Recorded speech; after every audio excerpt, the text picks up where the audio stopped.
नमस्कार दोस्तों, स्वागत है आप सभी का हमारे YouTube चैनल तत्काल एजुकेशन पे। दोस्तों उम्मीद करते हैं आप सभी बहुत अच्छे होंगे, आपकी तैयारी भी काफ़ी ज़बरदस्त तरीके से चल रही होगी। दोस्तों आज हम आप लोगों के लिए रीजनिंग के 15 अति महत्वपूर्ण प्रश्न के बारे में इस वीडियो में बताएंगे, जो कि SSC, railway, group D, NTPC या किसी स्टेट एग्जाम की तैयारी कर रहे हैं। इस टाइप के प्रश्न हमेशा परीक्षाओं में पूछे जाएंगे। दोस्तों ये पार्ट नंबर कौन सा है? 448 है। पार्ट नंबर 447 नहीं देखें तो आप वीडियो सेक्शन में जाके देख सकते हैं। चलिए तो पहला प्रश्न देख लेते हैं। दोस्तों पहला प्रश्न है, इसमें देखिए नीचे दिए गए विकल्पों में से संबंधित संख्या को चुनिए। देखिए नीचे यहाँ पर आपको एक संबंधित संख्या दी है, यानी ए जेड जो है ना यहाँ पर आपको 27 ले समेत है। ठीक उसी प्रकार से बताना है कि एम एन जो है ना इस प्रश्नार्थक के चिन्ह पर इन चार ऑप्शन में से किसे समेत होगा। देखिए तो यहाँ पर सबसे पहले प्रश्न को समझते इसमें बोल कर, ठीक है ना। देखिए यहाँ पर क्या बोल रहा है, यानी ए जेड दिया है, इसको यहाँ पर 27 ले समेत है। उसी प्रकार से एम एन को यहाँ पर प्रश्नार्थक चिन्ह पर संख्या को रखेंगे। देखिए तो यहाँ पर एम एन को क्या रखते हैं ना, यहाँ पर क्या लिख रहा है, ए लिख रहा है, यहाँ पर क्या लिख रहा है, जेड लिख रहा है। ये 27 कैसे लिख रहा है? देखिए तो ए का स्थानीय मान कितने पता है? 1 पता है। जेड का स्थानीय मान कितने पता है? 26 पता है। अगर इनको आपस में जोड़ते हैं तो कितना गया? देखिए 27 आ गया, ठीक है ना। उसी प्रकार से यहाँ पर एम एन को भी क्या करेंगे, स्थानीय मान रखेंगे। देखिए एम का स्थानीय मान 13 पा, एन का स्थानीय मान यहाँ पर आपको 14 पहुंच जाएगा। इनको आपस में जोड़ देंगे, कितना देगा? तो यहाँ पर देखिए 13 दूनी 26 एक 27 आ गया। कितना आ जाएगा यहाँ पर आपको? 27 आ जाएगा। यानी इसको भी जोड़ने पर कितना गया? 27 आ जाएगा। यानी इस प्रश्नार्थक चिन्ह पर कौन सा संख्या बढ़ जाएगा? 27 हो जाएगा। तो 27 को देखते हैं किस ऑप्शन दिख रही है, यानी ऑप्शन नंबर ए में दिख रहा है, यानी ऑप्शन नंबर ए आपका सही हो जाएगा। दोस्तों उम्मीद करता हूँ इस प्रश्न को भी आप अच्छी तरह से समझ पाओगे। नेक्स्ट प्रश्न देख लेते हैं। दोस्तों दूसरा प्रश्न है, इसमें देखिए कि नीचे दी गई श्रृंखला श्रेणी में प्रश्नार्थक चिन्ह के स्थान पर कौन सी संख्या आएगी। देखिए नीचे यहाँ पर आपको एक श्रृंखला दी है, इन श्रृंखला में बताना है कि इस प्रश्नार्थक के चिन्ह पर इन चार ऑप्शन में से कौन सी संख्या यहाँ पर भरा जाएगा। देखिए तो यहाँ पर सबसे पहले ध्यान से देखते हैं कि श्रृंखला किस प्रकार से चल रहा है, ठीक है। देखिए यहाँ पर 195 से क्या लिख रहे हैं? 189 हो रहा है। 189 से यहाँ पर 180 हो रहा है। 180 से 174 हो रहा है। 174 से 165 हो रहा है। 165 ले 159 हो रहा है। 159 आपको अगला संख्या ज्ञात करना है। देखिए इन श्रृंखला को ध्यान से देखने के बाद में हमको क्या दिख रहा है? हमको यही दिख रहा है। देखिए यहाँ पर 195 से क्या लिख रहा है? 189 लिख रहा है, ठीक है ना। 79, ठीक है। तो यहाँ पर आपको क्या करेंगे, -6 करते हैं, ठीक है। देखिए 195 में अगर 6 माइनस करेंगे 189 आ जाएगा, ठीक है ना। उसी प्रकार से यहाँ पर क्या लिख रहा है, यानी 189 से 90 लिख रहा है, इसमें -9 कर रहा है, ठीक है। 80 से क्या लिख रहा है? 174 लिख रहा है। तो यहाँ पर आपको 180 से 174, तो यहाँ पर -6 कर रहा है। 74 से क्या लिख रहा है? 65 लिख रहा है, इसमें माइनस कितना कर रहा है? यहाँ पर आपको 9 कर रहा है, ठीक है। और यहाँ पर देखिए 65 ले क्या लिख रहा है? 59 लिख रहा है, इसमें भी माइनस क्या करे? 6 कर रहा है, ठीक है। तो यहाँ पर 59 ले क्या करेंगे? देखिए यहाँ पर आपको नीचे देखिए 6 माइनस कर रहे हैं, 9 कर रहा है, 6 कर रहा है, 9 कर रहा है, 6 कर रहा है। अब की बार 9 को माइनस कर लेंगे, तो यहाँ पर 9 को माइनस करेंगे तो कितना देगा? 150 आ गया। यानी इस प्रश्नार्थक चिन्ह पर कौन सा संख्या वाला देगा? 150 हो जाएगा। तो 150 को देखते हैं किस ऑप्शन में दिख रहे हैं, यानी ऑप्शन नंबर यहाँ पर आपको सी में दिख रहा है, यानी ऑप्शन नंबर सी आपका सही हो जाएगा। दोस्तों उम्मीद करता हूँ इस प्रश्न को भी आप अच्छी तरह से समझ पाओगे। नेक्स्ट प्रश्न देख लेते हैं। दोस्तों तीसरा प्रश्न है, इसमें देखिए नवीश है। नवीश अपनी कक्षा में नीचे से यहाँ पर आपको 14वें स्थान पर और ऊपर से 17वें स्थान पर है। उसकी कक्षा में कुल कितने विद्यार्थी हैं? देखिए यहाँ पर सबसे पहले प्रश्न को समझिए, इसमें बोल कर है, ठीक है ना। देखिए यहाँ पर क्या बोल रहा है, ये बोल रहा है कि देखिए नवीश अपनी कक्षा में शीर्ष ले कितना, नीचे से कितना दिख रहा है? 14वें स्थान पर है, और ऊपर से कितना दिख रहा है? 17वें स्थान पर है। उसकी कक्षा में कुल विद्यार्थी आपको पूछा है कितना होगा। देखिए तो यहाँ पर क्या करिएगा, वीडियो को रोक कर खुद अपने आप से बनाने की कोशिश करिएगा, और 15 प्रश्न में से आपने कितने प्रश्न सही किए हैं वीडियो को लास्ट में कमेंट में जरूर बताइएगा। और इस चैनल पर पहली बार आए तो चैनल को सब्सक्राइब कर बेल आइकन घंटी को ऊपर जरूर कर लीजिए, क्योंकि सबसे पहले इस तरह क्लास आपको मिलता रहे। देखिए तो यहाँ पर सबसे पहले ध्यान से देखते हैं ना, यहाँ पर देखिए नवीश जो है ना, नवीश वो अपनी कक्षा में कितना है? नीचे से यहाँ पर 14वें स्थान पर दिख रहा है, ठीक है, 14वें पर रखेंगे। अब बोल रहा है कि और ऊपर से 17वें स्थान पर है, तो ऊपर से कितना दिख रहा है? 17वें स्थान पर। यहाँ पर क्या हो जाएगा? 17वें स्थान पर, ठीक है। अब बोल रहा है कि उसकी कक्षा में कुल कितने विद्यार्थी हैं? उसकी कुल कक्षा में पूछेगा, इन दोनों का आपस में जोड़ लेते हैं, ठीक है ना, और -1 कर लेंगे। देखिए तो इन दोनों का आपस में जोड़ते हैं, कितना क्या? 7 4 कितना दिख रहा है? 11 हो जाएगा। 11 का 1 हो गया, हाथ में लगा 1 हो गया। यहाँ पर 2 1 कितना आ जाएगा? 3 आ गया है, ठीक है ना, और -1 कर लेंगे, कितना आ गया? ये 30 आ गया है। यानी उसकी कुल कक्षा में कितने विद्यार्थी हैं? 30 गो है। 30 को देखते हैं किस ऑप्शन में दिख रही है, यानी ऑप्शन नंबर यानी ए में दिख रहा है, यानी ऑप्शन नंबर ए आपका सही हो जाएगा। दोस्तों मैं उम्मीद करता हूँ इस प्रश्न को भी आप अच्छी तरह से समझ पाओगे। नेक्स्ट प्रश्न देख लेते हैं। दोस्तों 4वां प्रश्न, इसमें देखिए यदि संख्या 36, 71, 95, 42 के प्रत्येक सम अंक में एक घटा दिया जाए तो इस प्रकार बनने वाली नई संख्या में एक से अधिक बार आने वाले अंकों का गुणनफल कितना होगा। देखिए यहाँ पर सबसे पहले प्रश्न को समझिए सिंबल कर, ठीक है ना। देखिए यहाँ पर क्या बोल रहा है, ये बोल रहा है कि यहाँ पर एक संख्या दी है जो कि 36, 71, 95 और 42 के प्रत्येक सम अंक में एक घटा दिया जाए, ठीक है। तो यहाँ पर इस प्रकार बनने वाली नई संख्या में एक से अधिक बार आने वाली अंकों का गुणनफल ज्ञात करना है। तो सबसे पहले जो संख्या लिखा ना उस संख्या को लिखते हैं। देखिए यहाँ पर आपको 36 लिख रहा है, फिर 71 लिख रहा है, ठीक है ना, फिर यहाँ पर आपको 95 लिख रहा है और यहाँ पर क्या लिख रहा है 42 लिख रहा है, ठीक है। इस संख्या लिख दिए। इन संख्या में बोल रहा है कि देखिए सम अंक में एक घटा दिया जाए। ये सम संख्या दिख रहा है, इसको एक घटाते हैं, ये 5 आ गया है, ठीक है। ये भी आपको सम संख्या दिख रहा है, इसमें भी क्या करते हैं, एक को घटा देंगे, ये कितना आ जाएगा 3 आ जाएगा। और इसमें भी क्या दिख रहा है सम संख्या, इसमें भी -1 कर देंगे, ये 1 आ गया है, ठीक है ना। आगे बोल रहा है कि देखिए यहाँ पर घटा दी जाए तो इस प्रकार बनी नई संख्या में, यहाँ पर आपको क्या बन गया, ये नई संख्या बन गया, ठीक है। इसको भी क्या करेंगे, घटाएंगे नहीं, इसको 5 रखेंगे, इसको आपको 9 रखेंगे, यहाँ पर आपको 1 रखेंगे, इसको भी क्या रखते हैं 7 रखेंगे, इसको क्या रखते हैं 3 रखते हैं, ठीक है ना। ये नई संख्या बन गया। अब बोल रहा है कि नई संख्या में एक से अधिक बार आने वाले अंकों का गुणनफल ज्ञात कीजिए। देखिए यहाँ पर आपको नई संख्या बन गया। इस नई संख्या में एक से अंक ज्यादा आने वाले आपको अधिक बताना है। देखिए गुणनफल उसको बताना है। देखिए तो यहाँ पर आपको क्या दिख रहा है 5 दिख रहा है। 5 देखिए एक अंक से अधिक बार आया है, यानी 1 से 2 बार आ गया, ठीक है। उसके बाद में देखिए यहाँ पर आपको क्या दिख रहा है 7 दिख रहा है, नहीं दिख रहा है, 7 नहीं दिख रहा है, ठीक है। हाँ 3 देखिए इसमें भी 3 दिख रहा है, इसमें भी 3 दिख रहा है, यानी 1 से अधिक बार क्या आ गया। देखिए बोल रहा है ना कि 1 से अधिक बार आने वाले अंकों का गुणनफल, एक भी अंक आ गया।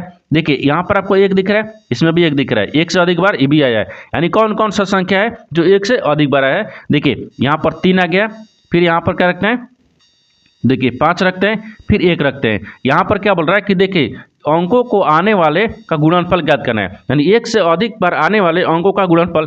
देखिए 3, 5, 1 इनको आपस में गुना कर लेंगे। देखिए तो 5, 3, 15, 15 में 1 से गुना करेंगे तो 15 आ जाएगा, कितना गया 15 गया। तो 15 को देखते हैं किस ऑप्शन में दिख रही है, यानी ऑप्शन नंबर किस में दिख रहा है, तो ऑप्शन नंबर डी में दिख रहा है, यानी ऑप्शन नंबर डी आपका सही हो जाएगा। दोस्तों मैं उम्मीद करता हूँ इस प्रश्न को भी आप अच्छी तरह से समझ पाओगे। नेक्स्ट प्रश्न देख लेते हैं। दोस्तों 5वां प्रश्न है, इसमें देखिए यह प्रश्न नीचे दी गई 5 3 अंकीय संख्याओं पर आधारित हैं।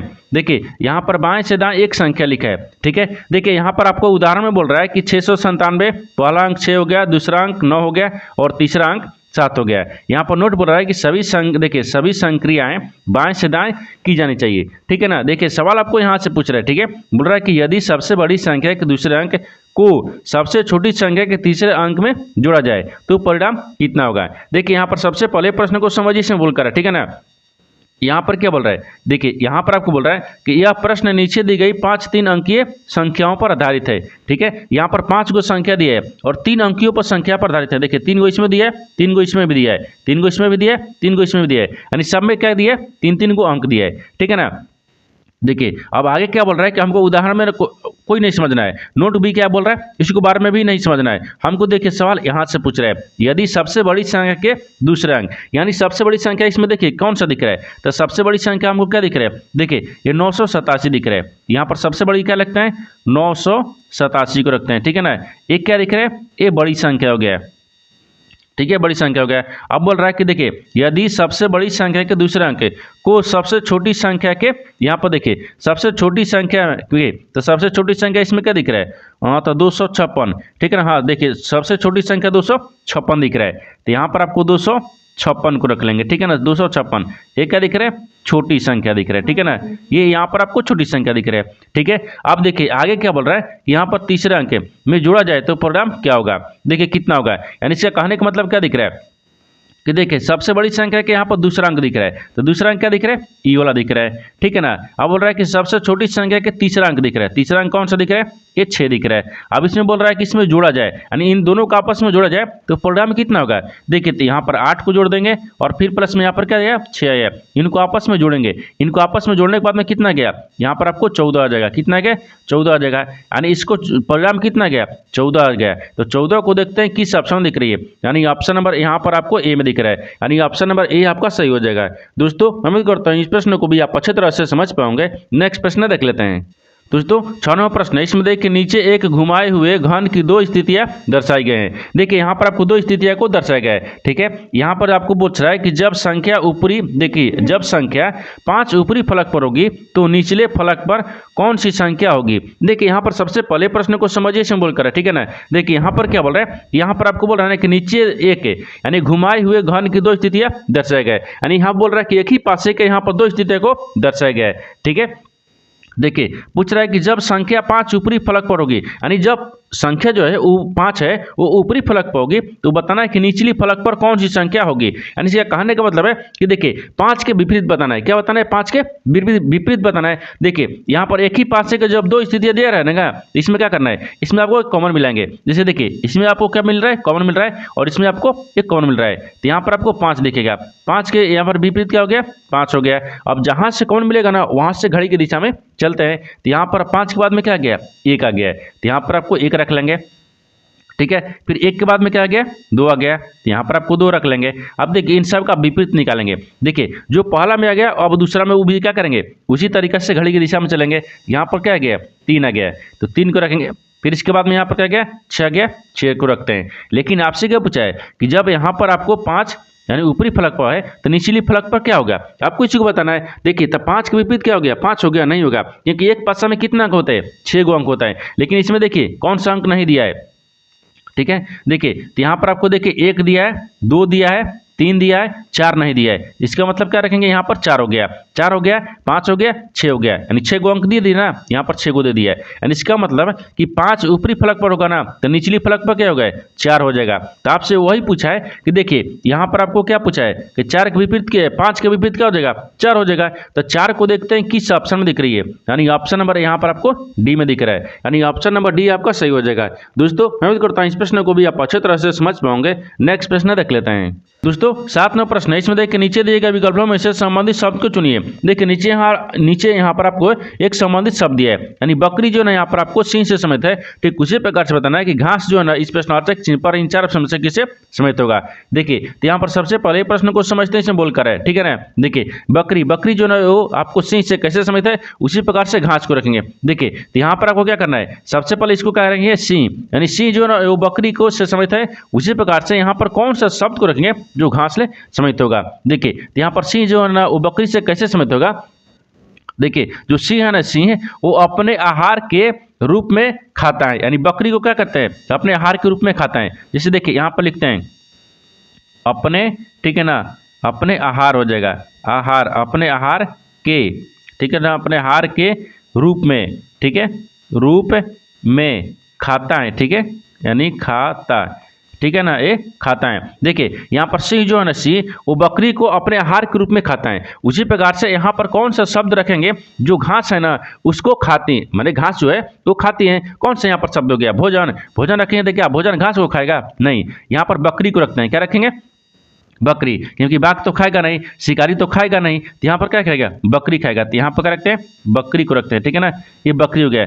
बकरी जो है ना, बकरी अपनी आहार के रूप में घास को खाती है, ठीक है ना। यहाँ पर भी रखेंगे, देखिए अपने, ठीक है, आहार, यहाँ पर क्या हो गया, आहार के रूप, ठीक है ना, आहार के रूप में, ठीक है, खाती या खाता है, ठीक है ना, ये खाती है, मान लीजिए खाती है। देखिए जिस प्रकार से सिंह जो है ना वो बकरी को अपने आहार के रूप में खाता है, उसी प्रकार से यहाँ पर बकरी भी रखेंगे। बकरी जो है ना वो घास को अपने आहार के रूप में खाती है, तो यहाँ पर क्या हो जाएगा, बकरी हो गया। तो बकरी को किस ऑप्शन दिए, ऑप्शन नंबर यहाँ पर आपको बी में दिख रहा है, यानी ऑप्शन नंबर बी आपका सही हो जाएगा। दोस्तों मैं उम्मीद करता हूँ इस प्रश्न को भी आप अच्छे तरह से समझ पाओगे। नेक्स्ट प्रश्न देख लेते हैं। दोस्तों 8वां प्रश्न है, इसमें देखिए 7 बॉक्स ABCDEF और G एक के ऊपर एक रखे गए हैं, ठीक है, लेकिन जरूरी नहीं है कि इसी क्रम में रखे हो, यानी केवल F और A के ऊपर रखा गया है और A और D के बीच केवल 2 बॉक्स रखे गए हैं, यानी केवल B को C के नीचे रखा गया है, यानी C को D के ऊपर नहीं रखा गया है। तो B और E के बीच कितने बॉक्स रखे गए हैं। देखिए यहाँ पर सबसे पहले प्रश्न को समझिए, इसमें बोलकर, ठीक है ना। देखिए यहाँ पर क्या बोल रहा है, ये बोल रहा है कि 7 बॉक्स है, ठीक है ना, यानी ABCDEFG, यानी एक के ऊपर एक रखे गए हैं। देखिए ये जरूरी नहीं है कि इसी क्रम में रखा हो। देखिए तो यहाँ पर एक ही बॉक्स, देखिए यहाँ पर एक बॉक्स बना है, एक बॉक्स में यहाँ पर देखिए एक के ऊपर एक क्या रखें, यहाँ पर आपको रख दिए, एक क्रम होता है और एक क्या होता है, बॉक्स रख दिए। ठीक है, देखिए जरूरी नहीं कि आपको ABCD में रखा है। ठीक है, अब आगे देखिए बोल रहा है ना कि केवल F को A के ऊपर रखा गया है, यानी देखिए F है ना, F वो उसको A के ऊपर रख गया। तो A को कहाँ रखते हैं, देखिए यहाँ पर आपको देखिए ये बोल रहा है कि F जो है ना, F A के ऊपर रखा गया है। तो A के ऊपर मान लीजिए A रखते हैं, यहाँ पर A के ऊपर में को रखते हैं, F को रखते हैं। ठीक है, आगे देखिए आगे बोल रहा है कि A और D के बीच केवल 2 बॉक्स रखे गए हैं, यानी A और D के बीच में। तो A हो गया, यहाँ पर D रखते हैं, इन दोनों के बीच में यहाँ पर 2 बॉक्स रखे गए हैं। ठीक है ना, 2 बॉक्स रखे गए हैं। ठीक है, आगे देखिए यहाँ पर आगे देखते हैं, आगे बोल रहा है कि केवल B और C को नीचे रखा गया है, यानी B को C के नीचे रखा गया है, B को C के नीचे रखा गया है। तो मान लीजिए यहाँ पर रखते हैं C को रखते हैं, C के नीचे कौन है, B को है। ठीक है, नीचे B हो गया। ठीक है ना, आगे बोल रहा है कि यहाँ पर D को देखिए G को D के ऊपर रखा गया है, नहीं है, बोल रहा है कि G है ना, G वो D के ठीक ऊपर नहीं रखा गया। तो यहाँ पर D के ऊपर है ना, वो G को नहीं रखा गया, तो G को यहाँ पर रखते हैं। ठीक है, G को यहाँ पर रख लेंगे। आगे देखिए आगे बोल रहा है कि B और E के बीच कितने बॉक्स रखे गए हैं, इसको क्या रखते हैं, E को रखते हैं। ठीक है ना, अब बोल रहा है कि देखिए B और E के बीच में बताना है कितने बॉक्स रखे गए हैं। तो यहाँ पर ये B दिख रहा है, ठीक है ना, ये क्या दिख रहा है, E दिख रहा है। इन दोनों के बीच में कितने बॉक्स रखे गए, देखिए 2 बॉक्स रखे गए हैं। कितने बॉक्स, 2 बॉक्स हैं। यहाँ पर 2 बॉक्स हो गया। तो 2 को देखते हैं किस ऑप्शन में दिख रहे हैं, यानी ऑप्शन नंबर यहाँ पर आपको C में दिख रहा है, यानी ऑप्शन नंबर C आपका सही हो जाएगा। दोस्तों मैं उम्मीद करता हूँ इस प्रश्न को भी आप अच्छी तरह से समझ पाओगे। नेक्स्ट प्रश्न देख लेते हैं। दोस्तों 9 नंबर प्रश्न, इसमें देखिए उस वेन आरेख का चयन करें जो दिए गए वर्गों के बीच संबंध को सर्वोत्तम रूप से दर्शाता है। देखिए नीचे यहाँ पर आपको 3 शब्द है, इन तीनों शब्द को बताना कि आपस में कैसे समित है और इन 4 वेंडिग्राम में से कौन सा वेंडिग्राम बनेगा।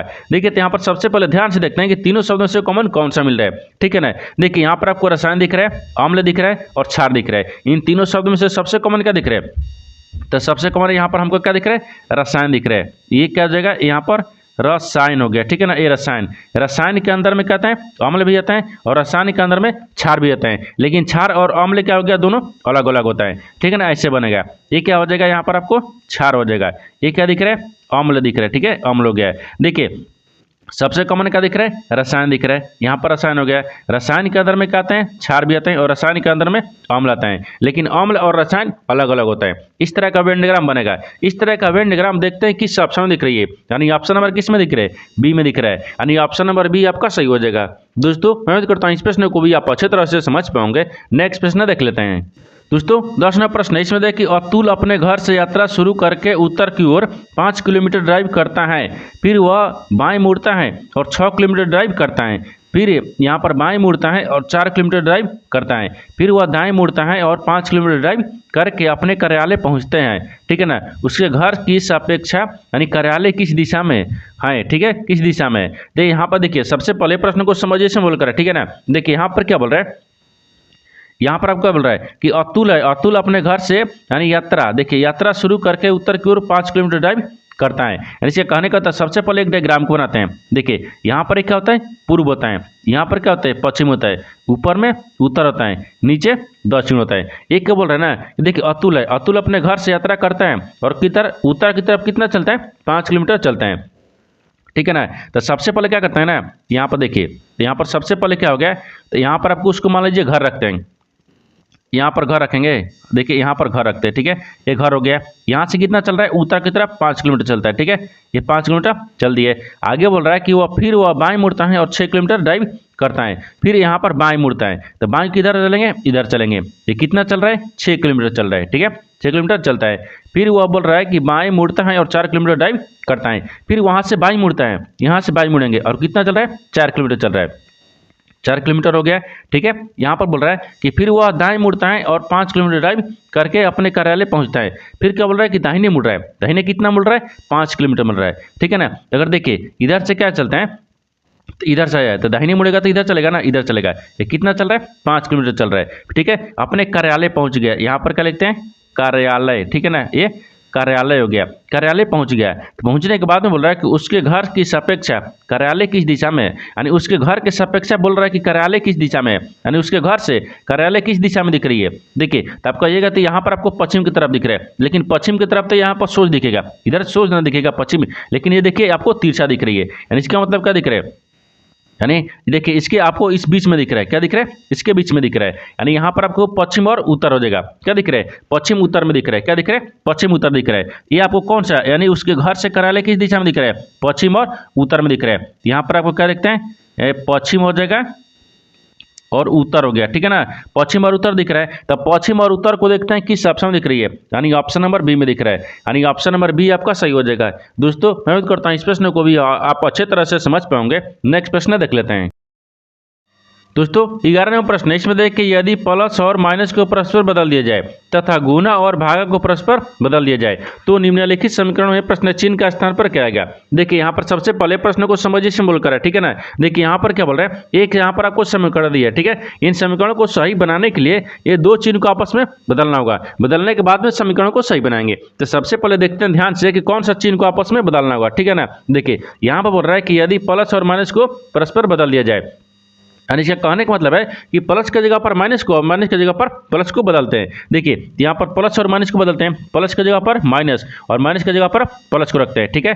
आगे बोल रहा है कि देखिए गुना और भागा को परस्पर बदल दिया जाए, यानी गुना की जगह पर रखते हैं भागा को और भागा की जगह पर रखते हैं गुना को। ये चिन्ह को बदलते हैं, चिन्ह को बदल दिए, अब समीकरण को क्या करते हैं, सही बनाएंगे।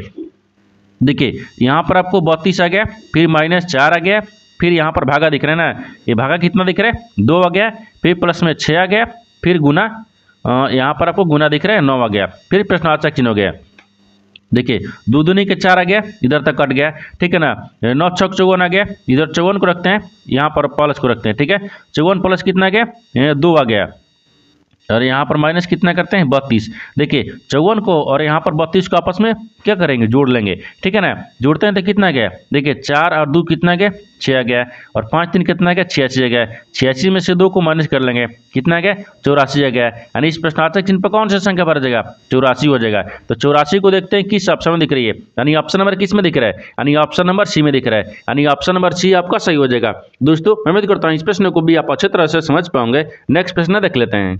दोस्तों 12वां प्रश्न, इसमें देख कथनों को पढ़े और दिए गए विकल्पों में से निष्कर्ष को चुने। देखिए नीचे यहाँ पर आपको एक कथन दिया है, निष्कर्ष दिया है। कथन के आधार पर डायग्राम को बनाते हैं और निष्कर्ष के आधार पर प्रश्न को सोल्व करते हैं। देखिए यहाँ पर सबसे पहले ध्यान से देखते हैं कथन बोलकर है, ठीक है ना। कथन के आधार पर डायग्राम को बनाते हैं। यहाँ पर कथन बोल रहा है कि देखिए सभी अभिनेता क्या है, नर्तक हैं, तो सभी अभिनेता को रखते हैं, ठीक है ना।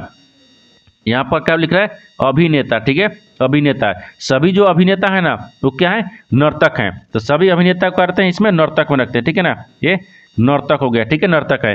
आगे बोल रहा है कि कुछ नर्तक गायक हैं, लेकिन कुछ जो नर्तक है ना वो क्या है, यहाँ पर गायक लिख रहा है, ठीक है ना, ये गायक हो गया। ये तो कथन बोल रहा है, कथन के आधार पर डायग्राम को बना दिए, लेकिन निष्कर्ष क्या बोल रहा है, इसके आधार पर ही प्रश्न को सोल्व करेंगे। देखिए तो निष्कर्ष यहाँ पर पहला में क्या दिख रहा है, पहला में बोल रहा है कि सभी नर्तक अभिनेता है, सभी जो नर्तक है ना अभिनेता है। देखिए यहाँ पर सभी जो नर्तक हैं तो क्या वो अभिनेता है, नहीं, सभी नर्तक के अंदर में अभिनेता है, और नर्तक अभिनेता के अंदर में नर्तक नहीं है, इसका मतलब है गलत बोल रहा है। दूसरा देखिए, दूसरा बोल रहा है कि कोई भी, ठीक है ना, गायक नर्तक नहीं है, कोई भी जो गायक है ना वो नर्तक नहीं है। हाँ तो हमको दिख रहा है कि कोई जो गायक है ना नर्तक नहीं है, कोई गायक क्या नर्तक दिख रहा है, नहीं दिख रहा है, यानी कुछ दिख रहा है। यहाँ पर आई बोल रहा है कि नहीं है, इसका मतलब ये भी गलत बोल रहा है। दूसरा भी क्या बोल रहा है, गलत बोल रहा है। जब दूसरा भी गलत बोल रहा है तो क्या हो जाएगा, या तो ऑप्शन देखिए बोल रहा है ना कि यहाँ पर सी में दिख रहा है, न तो निष्कर्ष 1 और ना ही 2 अनुसरण करता है, यानी ऑप्शन नंबर सी आपका सही हो जाएगा। दोस्तों मैं उम्मीद करता हूँ इस प्रश्न को भी आप अच्छे तरह से समझ पाओगे। नेक्स्ट प्रश्न देख लेते हैं।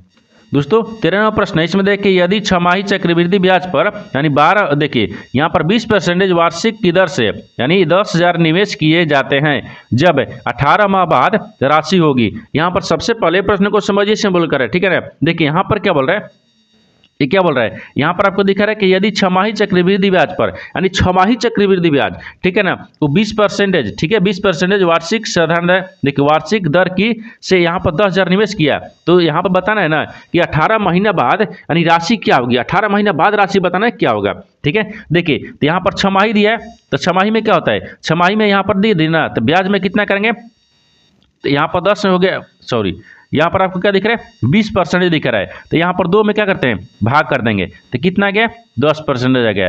ये क्या आ गया, परसेंटेज में भी 10 हो गया, ठीक है ना। अब इसमें क्या कर रहा है, 18 माह बोल रहा है, तो यहाँ पर क्या करते हैं, समय जो दिया समय में भी करते हैं, यहाँ पर आपको 18 दिया है, छमाही क्या करेंगे, इसमें भी 2 से भाग कर लेंगे, तो कितना आ गया, 9 दूनी का 18, यहाँ पर नहीं 18 टी 10 महीना, यहाँ पर आपको 9 10, यहाँ पर 10 महीना 3 3 6 का 18 ना, यहाँ पर 6 से भाग करेंगे, 6 माही दिया है ना, तो 6 माही में यहाँ पर 6 से भाग करेंगे, 6 3 18 गया, यानी 3 वर्ष है, यानी समय कितना गया 3 आ गया। ठीक है, 3 आ गया, ये टी समय हो गया। अब देखिए यहाँ पर आपको समय भी कितना आ गया 3 वर्ष आ गया। यहाँ पर आपको क्या दिख रहा है 10% दिख रहा है, और यहाँ पर 10,000 रुपया है वो निवेश किया, 18 महीने बाद बताना है कि उसका जो निवेश है ना वो राशि क्या होगी। ठीक है, देखिए सवाल कब पूछा है, आरआरबी यानी कि पारा मेडिकल एग्जाम 2000, देखिए यहाँ पर 18 में पूछा गया है, 10/7/2018 का सवाल पूछा गया है। ठीक है ना, देखिए यहाँ पर सबसे पहले क्या करेंगे ना, यानी मिश्रधन निकालते हैं। क्या निकलता है मिश्रधन, यहाँ पर आपको मिश्रधन को निकालेंगे, मिश्रधन, ये मिश्रधन हो गया। ठीक है ना, मिश्रधन बराबर क्या होता है मूलधन, यानी मूलधन। ठीक है, मूलधन और 1 + r बटा में 100 होता है, ये फार्मूला हो गया, और पारों में टी होता है। देखिए तो मूलधन कितना दिए तो 10,000 दिए। ठीक है ना, मूलधन कितना दिए 10,000, और 1 + r यानी यहाँ पर कितना आ गया 10% आ गया, तो 10% रखेंगे। ठीक है ना, बटा में तो 100 रखेंगे। ठीक है, और पावर में टी के मान कितना दे दिए 3 आया है, कितना है 3, तो 3 को रखेंगे। ठीक है, एक स्टेप और बढ़ेंगे। ठीक है ना, अब देखिए 1 0 से 1 0 काट दिए, तो यहाँ पर आपको कितना दिख रहा है 10,000 दिख रहा है। ठीक है, 10,000 हो गया, फिर गुने यानी 10 1 11, यानी 11 बटा में 10 हो जाएगा। ठीक है, फिर गुने 11 बटा में 10 हो जाएगा, फिर गुने 11 बटा में 10 हो जाएगा।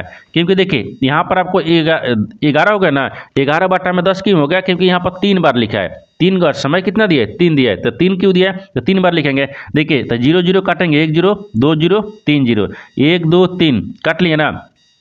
अब देखिए 10 को 11 को गुना करने के बाद में कितना आ जाएगा, यहाँ पर आपको कितना आ गया देखिए तो 13,000। ठीक है, 13,310 रुपया, 13,310 रुपया आ जाएगा। तो आपसे वही पूछा है कि देखिए जब 18 माह बाद राशि क्या होगी, तो 13,310 रुपया, तो 13,310 रुपया देखते हैं किस ऑप्शन में दिख रहे हैं, यानी 13,310 ऑप्शन नंबर बी में दिख रहा है, यानी ऑप्शन नंबर बी आपका सही हो जाएगा। दोस्तों उम्मीद करता हूँ इस प्रश्न को भी आप अच्छे तरह से समझ पाओगे। नेक्स्ट प्रश्न देख लेते हैं। दोस्तों 14वां प्रश्न है, इसमें देखिए ए की आयु बी की आयु की 3 गुनी और सी की आयु की आधी है, यदि उनकी आयु का योग कितना हो गया 120 वर्ष है, तो ए की आयु वर्ष में ज्ञात कीजिए। देखिए यहाँ पर सबसे पहले प्रश्न को समझिए, इसे बोल कर है। ठीक है ना, देखिए यहाँ पर क्या बोल रहा है, यहाँ पर दिया ना कि ए की आयु बी की आयु की 3 गुनी और सी की आयु की आधी है। ठीक है ना, तो यदि उनकी आयु का योग कितना दिया है 120 दिया है, तो बताना है कि ए की आयु ज्ञात करना है। देखिए यहाँ पर सबसे पहले प्रश्न को समझिए, इसमें बोल कर है। देखिए यहाँ पर क्या बोला है, यहाँ पर आपको देखिए ए बी की आयु, यानी देखिए ए जो है ना ए की आयु बी की आयु से 3 गुनी है। देखिए तो यहाँ पर सबसे पहले क्या रखते हैं ए की आयु यहाँ पर रखते हैं। ठीक है ना, यहाँ पर बी की आयु, ठीक है बी की आयु दिख रहा है, तो बी की आयु कितना रखते हैं तो 100 वर्ष रखते हैं। ठीक है, मान लीजिए 100 वर्ष हो गया, 100 वर्ष, क्योंकि देखिए ए की आयु बी की आयु से 3 गुनी है, तो बी की आयु से 3 गुनी है। ठीक है ना, सॉरी यहाँ पर ए की आयु बी की आयु से 3 गुनी, तो बी की आयु कितना गया 100 गया, तो ए की आयु 3 गुनी है, तो यहाँ पर ए की आयु रखते हैं। ठीक है, ए की आयु 3 गुनी, तो 3 गुनी मतलब 3x हो गया।